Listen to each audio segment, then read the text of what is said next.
Perkenalkan, nama saya Ibrani Antoni Arwan. Saat ini saya sebagai mahasiswa PPG dalam jabatan kategori 2 tahun 2022, program studi pendidikan kimia di Universitas Negeri Jakarta.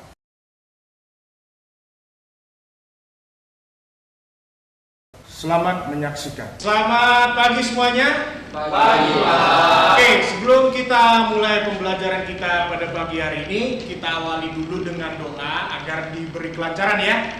Silakan Ketua kelas pimpin doa dulu. Baiklah, sebelum kita memulai pembelajaran pada pagi hari ini, ada baiknya kita berdoa menurut kepercayaan masing-masing. Berdoa dimulai.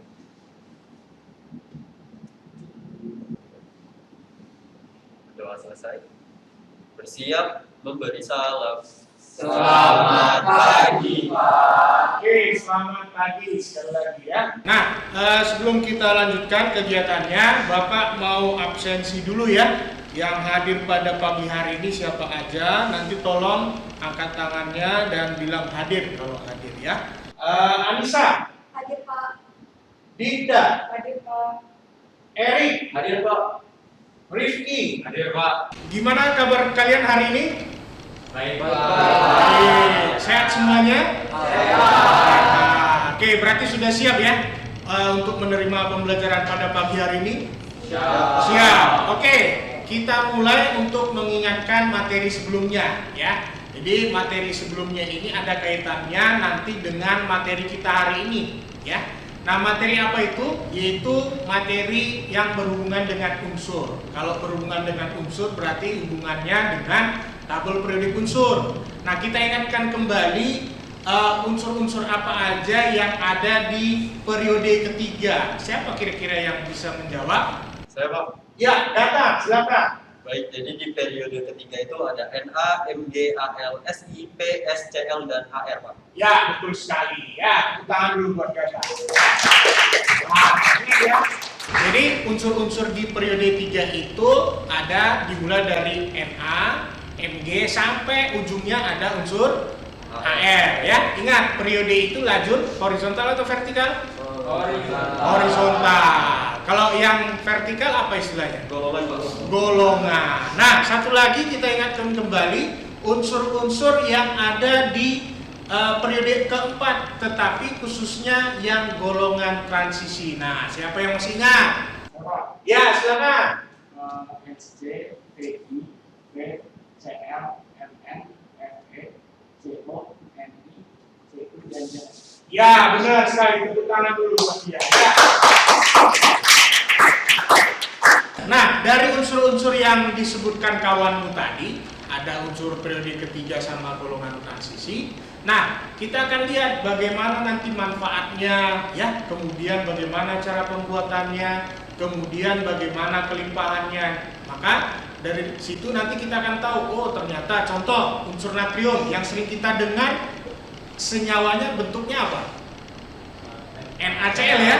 Nah, kalau NaCl kan kita sudah sering dengar, itu berupa garam ya. Nah, bagaimana dengan unsur-unsur lain yang ada di periode ketiga dan periode keempat khususnya golongan transisi. Nah, itu yang akan kita pelajari pada hari ini. Adapun tujuan pembelajaran kita pada pagi hari ini, jadi melalui pendekatan saintifik dengan menggunakan model problem based learning atau PBL dan metode diskusi, peserta didik dapat menganalisis kelimpahan, kecenderungan sifat fisika dan kimia, manfaat dan proses pembuatan unsur-unsur periode ketiga itu tadi, dan golongan transisi periode keempat dengan tepat, serta terampil dalam menyajikan data hasil penelusuran informasi, sifat dan pembuatan unsur-unsur periode 3 dan unsur golongan transisi periode keempat dengan tepat. Nah, itulah tujuan pembelajaran kita hari ini. Nah, untuk pagi hari ini kita akan bentuk kelompok ya. Jadi nanti akan Bapak bagi ke dalam 4 kelompok. Karena kita ada 12 orang di sini, berarti satu kelompoknya 3 orang. Nah, silakan nanti untuk kelompoknya sesuai dengan kelompok yang sudah Bapak bagikan sebelumnya di pertemuan minggu lalu ya. Masih ingat pembagian kelompoknya? Masih. Oke, silakan nanti kelompok 1 di depan, kemudian kelompok 3, kelompok 2, kelompok 3 dan kelompok 4. Nah, silakan pindah sesuai dengan kelompoknya masing-masing.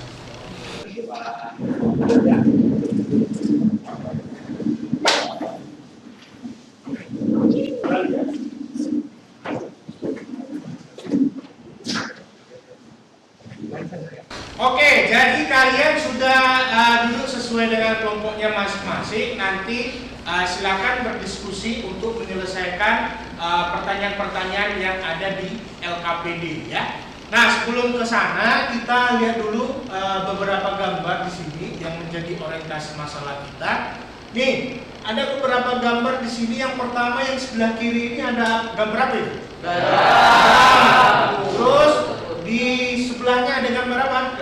Garam indis. Pojok kanan sana. Tawas. Yang ini apa nih? Besi. Yang sana? Tembaga. Pesawat ya? Nah, kira-kira ada nggak yang kalian tahu contoh di garam ini? Ya, senyawanya apa? NaCl. Dari unsur-unsur yang disebutkan dari periode 3 atau 4 tadi, ada nggak unsur penyusunnya di situ? Ada. Apa? Na. Ya?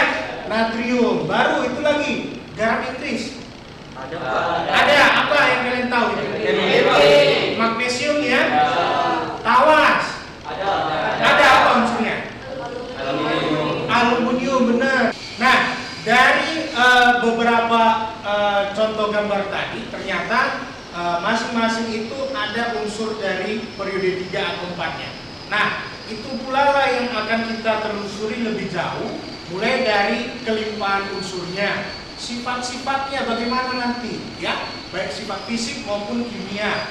Kemudian pembuatannya bagaimana, kemudian manfaatnya. Ya, contoh tadi natrium. Apakah unsur natrium itu senyawanya hanya NaCl aja? Tidak, masih banyak senyawa yang lain. Nah, jadi nanti di LKPD silakan dituliskan, ada pertanyaannya di situ, ya, terkait dengan itu tadi ya, limpahan, sifat-sifat, pembuatan sama proses kegunaan, ya, seperti itu. Nah, setelah ini kalian akan diskusi. Silakan masing-masing kelompok berdiskusi ya untuk menjawab LKPD-nya ini ya. Oke, Bapak bagikan dulu LKPD-nya ya. Ini kelompok 1 ya. Kelompok 2 ini kan? Oke, kelompok 3. Oke, kelompok 4 ya. Nah, silakan masing-masing kelompok mulai berdiskusi.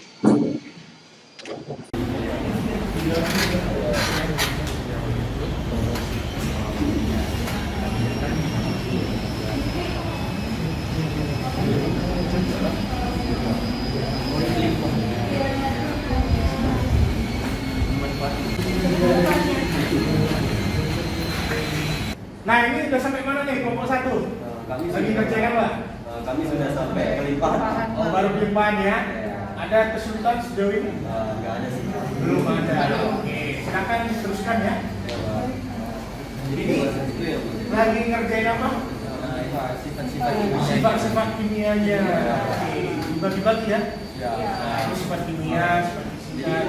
Ya, ada kesulitan sejauh ini? Masih aman Pak. Masih aman ya? Kelimpahan tadi udah berarti? Udah Pak. Udah ya. Oke, silakan diteruskan. Kelimpahan di sini kedua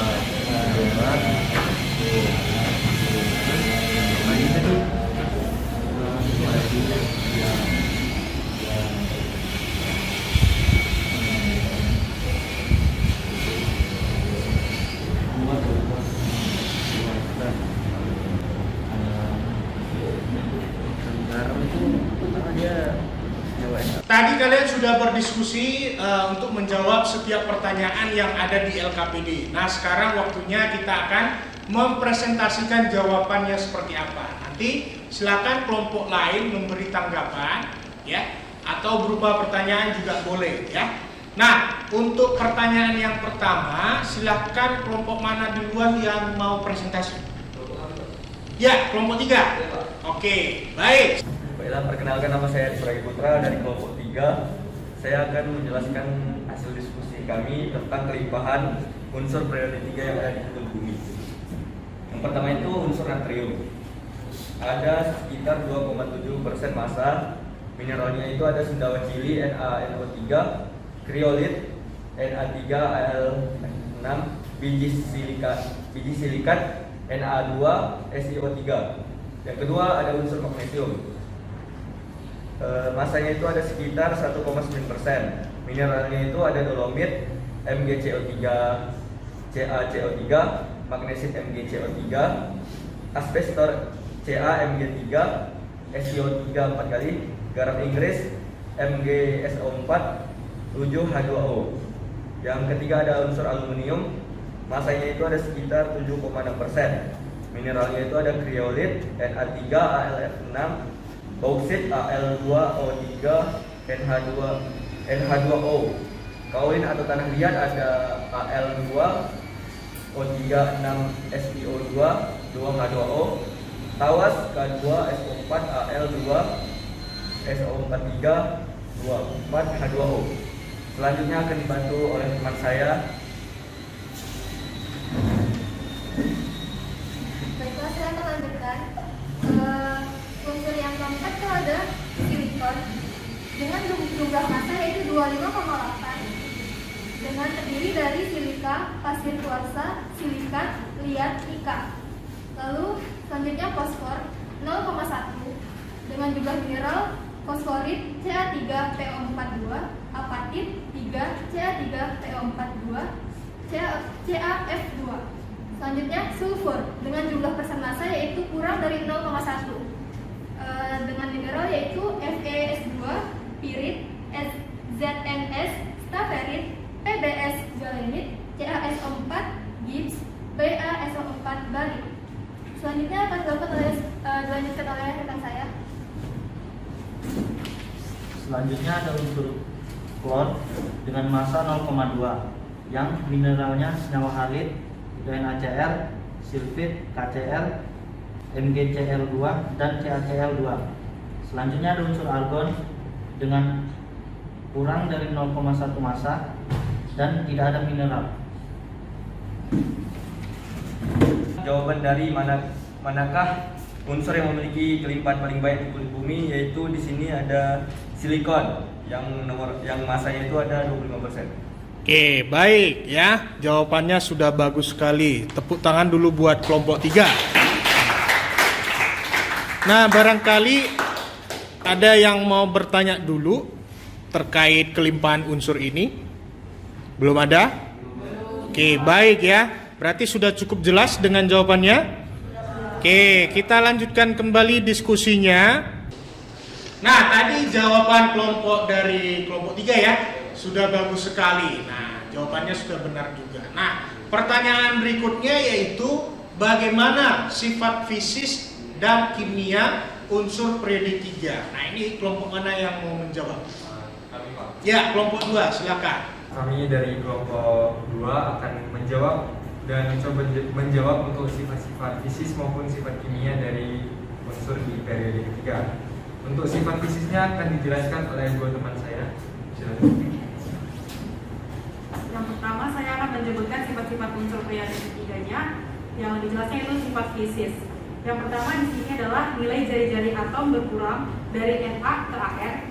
Lalu yang kedua adalah titik leleh bertambah dari Na ke Si, lalu berkurang dari Si ke Ar. Yang ketiga, titik didih bertambah dari Na ke Si, lalu berkurang dari Si ke Ar. Lalu yang keempat, kerapatan bertambah dari Na ke Al, lalu berkurang dari Al ke Ai ke Ar. Selanjutnya akan dijelaskan oleh teman saya yaitu Rizky. Baiklah, selanjutnya yang kelima yaitu nilai energi ionisasi bertambah dari Na ke Ar. Penyimpangan terjadi pada Mg ke Al dan dari K ke S. Selanjutnya yang keenam yaitu nilai afinitas elektron dari Na ke Cl dengan penyimpangan nilai untuk Al dan P. Dan yang terakhir yaitu nilai ke elektron negatifan bertambah dari Na ke Cl. Selanjutnya sifat-sifat kimia akan dijelaskan oleh kawan saya yaitu Rifki. Baik, di sini saya akan menjelaskan mengenai sifat kimia dari unsur-unsur yang berada di periode ketiga. Dapat kita ketahui bahwa natrium merupakan reduktor terkuat, sedangkan klorin merupakan oksidator terkuat. Nah, meskipun natrium, magnesium, dan aluminium merupakan reduktor kuat, tapi reaktifannya berkurang dari NaKAl. Sedangkan silikon merupakan reduktor yang sangat lemah. Jadi hanya dapat bereaksi dengan oksidator kuat, misalnya klorin dan oksigen. Nah, di pihak lain, selain sebagai reduktor, fosfor juga merupakan oksidator lemah yang dapat mengoksidasi reduktor kuat seperti logam aktif. Sedangkan belerang yang mempunyai daya reduksi lebih lemah daripada fosfor ternyata mempunyai daya pengoksidasi lebih kuat daripada fosfor. Sementara klorin dapat mengoksidasi hampir semua logam dan non-logam karena klorin adalah oksidator kuat. Baik, cukup sekian yang dapat kami sampaikan. Kurang lebihnya mohon maaf. Wabillahi taufiq wal hidayah. Wassalamualaikum warahmatullahi wabarakatuh. Oke, tepuk tangan dulu. Nah, tadi penjelasan kelompok 2 tentang sifat fisika maupun kimia tadi sudah dijelaskan secara singkat. Nah, barangkali ada yang mau ditanyakan terkait dengan penjelasannya, silahkan. Kelompok mana? Saya Pak mau bertanya. Iya, silakan. Perkenalkan, nama saya Alisa Putra Reka dari kelompok 4. Saya ingin bertanya tentang kenapa nilai jari-jari atom NaKAl itu bisa berkurang. Iya. Ya. Itu ya, kelompok 2 ya, ditampung dulu. Nah, silakan, mungkin kelompok lain juga boleh ya. Ya, silakan, Erik. Perkenalkan, saya Ibrahim Putra dari kelompok 3. Kenapa kerapatan dari NaKAl itu bertambah sedangkan dari Al-KAr itu berkurang? Ya, ditampung dulu kelompok 2. Mungkin kelompok 1 ada yang mau tanyakan? Ya, silakan. Saya Dinda Maria Putri dari kelompok 1 ingin bertanya, mengapa nilai keelektronegatifan bertambah dari Na ke Cl? Iya, ditampung dulu ya. Oke, silahkan didiskusikan dulu kelompok 2-nya. Sekiranya nanti sudah bisa dijawab, segera untuk diinformasikan. Baik, saya akan menjawab pertanyaan dari kelompok 4, yaitu mengapa nilai-nilai jari-jari atom berkurang dari Na ke Ar. Hal ini itu dikarenakan unsur-unsur dari Na ke Ar memiliki jumlah proton dan elektron pada inti semakin banyak. Lalu hal ini juga mengakibatkan gaya tarik-menarik antara inti atom dengan elektron-elektronnya semakin kuat. Oleh karena itu, jari-jari atom unsur-unsur periode ketiga dari kiri ke kanan semakin mengecil. Sekian jawabannya, apakah kelompok 4 sudah mengerti? Oke, sudah dipahami. Nah, silakan mungkin dilanjutkan langsung dengan pertanyaan berikutnya. Baiklah, saya akan menjawab pertanyaan dari kelompok 3. Jadi pertanyaannya itu tadi, mengapa kerapatan bertambah dari Na ke Al sedangkan dari Al ke Ar itu berkurang? Jadi jawabannya, karena nilai kerapatan bergantung pada massa atom, jari-jari atom. Semakin besar massa atom, maka jari-jari atom akan semakin kecil. Karena kekuatan tarik menarik antara inti atom dengan kulit terluar semakin kuat, sehingga menyebabkan kerapatan dari Na ke Al semakin besar atau ikatan logamnya semakin besar. Nilai kerapatan semilogam Si terkait dengan kekuatan ikatan kovalennya dalam struktur kovalen raksasa. Selanjutnya, variasi nilai kerapatan non-logam P sampai Ar terkait dengan kekuatan gaya Londonnya, di mana S lebih besar dari P lebih besar dari Cl, dan Cl lebih besar dari Ar. Bagaimana? Apakah sudah jelas jawabannya? Sudah. Oke, sudah jelas. Ya, terakhir tadi pertanyaan kelompok 1, silakan. Baik, di sini saya akan menjawab pertanyaan dari kelompok 1 mengenai nilai keelektronegatifan yang bertambah dari Na ke Cl. Nah, perlu kita ketahui terlebih dahulu bahwa nilai keelektronegatifan adalah suatu ukuran kemampuan atom untuk menarik elektron dalam suatu ikatan kimia. Nah, dari kiri ke kanan atau dari Na ke Cl, keelektronegatifan unsur-unsur ini semakin besar karena muatan intinya itu bertambah, positif, dan jari-jari atomnya itu juga berkurang. Keadaan ini menyebabkan gaya tarik-menarik inti terhadap elektron semakin kuat. Akibatnya kemampuan atom untuk menarik elektron semakin besar. Nah, hal ini juga memperlihatkan semakin ke kanan unsur periode ketiga semakin mudah menarik elektronnya.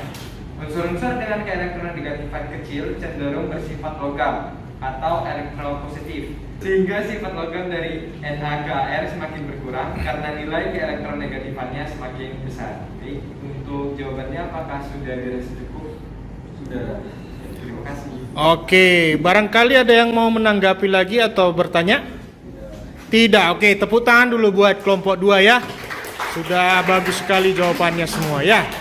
Nah, selanjutnya kita akan melanjutkan pertanyaan berikutnya, yaitu bagaimana proses pembuatan ya, pembuatan unsur-unsur pada periode 3. Nah, ini kelompok mana yang akan menjawab? Ya, kelompok 1 silakan. Jadi proses pembentukan unsur-unsur periode 3. Yang pertama ada natrium. Pembuatan natrium dapat dilakukan dengan proses Downs, yaitu elektrolisis lelehan NaCl. Air asin yang mengandung NaCl diuapkan sampai kering, kemudian padatan yang terbentuk dihancurkan untuk kemudian dilelehkan. Sedangkan untuk mengurangi biaya pemanasan, NaCl titik lebur 801 derajat Celcius dicampur dengan 1,5 bagian CaCl2 untuk menurunkan suhu lebur hingga 580 derajat Celcius. Yang kedua ada magnesium. Magnesium dapat diperoleh melalui proses Downs. Yang pertama, magnesium diendapkan sebagai magnesium hidroksida dengan menambahkan CaOH 2 kali ke dalam air laut. Tambahkan asam klorida untuk mendapatkan kloridanya, yang kemudian diperoleh kristal magnesium klorida MgCl6H2O. Elektrolisis leburan kristal magnesium dengan terlebih dahulu menambahkan magnesium klorida yang mengalami hidrolisis sebagian ke campuran leburan natrium dan kalsium klorida. Hal ini dilakukan untuk menghindari terbentuknya MgO saat kristal MgCl6H2O dipanaskan. Yang keempat ada magnesium akan terbentuk pada katode. Yang ketiga dilanjutkan oleh teman saya. Ya. Selanjutnya yang ketiga ada aluminium. Aluminium diperoleh dari elektrolisis bauksit yang dilarutkan dalam kriolit cair. Proses ini dikenal dengan proses Hall-Héroult. Yang keempat ada silikon. Silikon dapat dibuat dari reduksi SiO2 murni dengan serbuk aluminium pada suhu tinggi. Yang kelima ada fosfor. Fosfor dibuat dalam tanur listrik dengan memanaskan fosforit pasir dan kokas. Selanjutnya akan dibaca. Yang keenam ada sulfur atau belerang. Pembuatan belerang pertama kali dikembangkan pada tahun 1904 oleh Fras, yang mengembangkan cara untuk mengekstrak belerang yang dikenal dengan cara Fras. Yang ketujuh ada klorin. Klorin dapat dibuat menggunakan beberapa cara, yaitu 1. Proses dikon atau oksidasi. 2. Elektrolisis larutan NaCl menggunakan diafragma. 3. Elektrolisis lelehan NaCl. Dan yang ke-8 ada argon. Argon dapat diperoleh dari atmosfer udara bebas secara destilasi fraksional pada udara cair atau dengan mengisikan positron atau elektron ke atom K. Sekian dari saya. Terima kasih. Oke, baik ya. Jawabannya sudah baik sekali. Mungkin ada yang mau ditanyakan dari kelompok mana? Saya Pak mau bertanya. Iya, kelompok 2. Jadi pertanyaannya itu tolong jelaskan bagaimana reaksi pembuatan unsur magnesium. Iya. Pertanyaannya. Kita tampung dulu ya, kelompok 1 ya. Nah, silakan. Mungkin dari kelompok sini bertanya, silakanlah. Kalau ada yang mau bertanya. Saya Pak. Ya, boleh kelompok 3. Perkenalkan, nama saya Latifah dari kelompok 3. Saya ingin bertanya mengenai tolong dong sebutkan reaksi dari pembuatan unsur silikon. Iya, reaksi pembuatan silikonnya seperti apa? Kelompok yang di belakang mungkin ada yang mau bertanya? Ya, boleh. Bagaimana reaksi pembuatan dari unsur fosfor? Ya, reaksi pembuatan unsur fosfor. Nah, silakan didiskusikan dulu bareng-bareng untuk kelompok 1. Baiklah, saya akan menjawab pertanyaan kelompok 2. Jadi reaksi kimianya ada Mg2+ ditambah CaOH2 menghasilkan MgOH2 ditambah Ca2+. Setelah itu MgOH2 ditambah 2H+ ditambah CaO menghasilkan MgCl ditambah H2O. Di katode ada reaksi Mg2+ ditambah 2 elektron menghasilkan Mg. Di anode ada 2 CaO menghasilkan Cl2 ditambah 2 elektron. Nah, sekian dari saya. Bagaimana kelompok yang bertanya? Baik Pak, sudah paham. Sudah paham? Ya, itu tadi reaksi kimianya ya, pembuatan magnesium. Nah, pertanyaan dari kelompok 3, silakan. Siapa yang mau menjawab kelompok 1? Iya. Oke, baiklah, saya akan menjawab pertanyaan dari kelompok 3. Reaksi pembuatan silikon ada 4 Al solid ditambah 3 SiO2 solid menghasilkan 2 Al2O3 liquid tambah 3 Si solid. Ya, gimana? Oke, baik. Terakhir, pertanyaan dari kelompok 4. Saya akan menjawab pertanyaan dari kelompok 4. Jadi reaksi fosfor yaitu Ca3PO4 dua kali liquid bereaksi dengan 3 SiO2 solid menjadi 3 CaSiO3 liquid ditambah P2O5 solid dan 2 P2O5 solid bereaksi dengan 10 C solid menjadi P4 solid ditambah 10 CO gas. Ya, gimana kelompok 4 tanggapannya? Apakah sudah puas?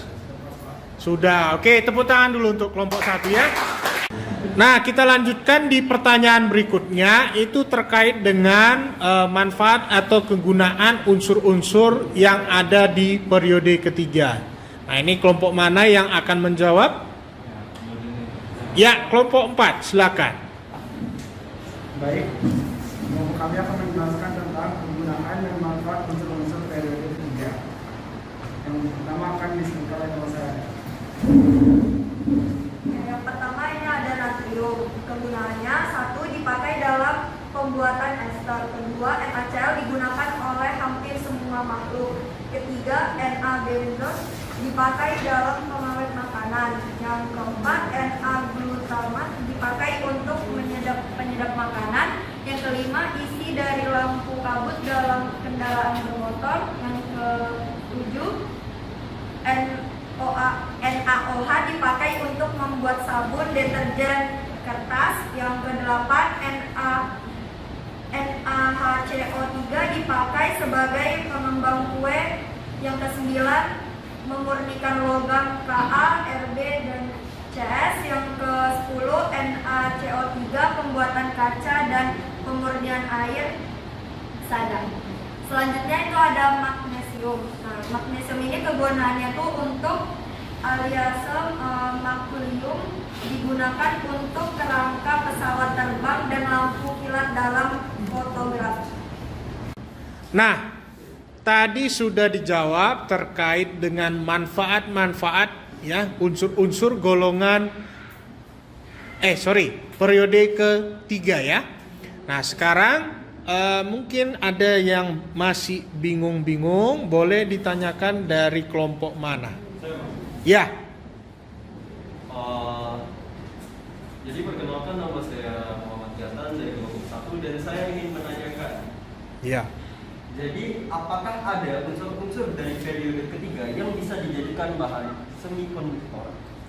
Iya. Yang pertanyaan dari saya, terima kasih. Silakan, mungkin bisa langsung dijawab.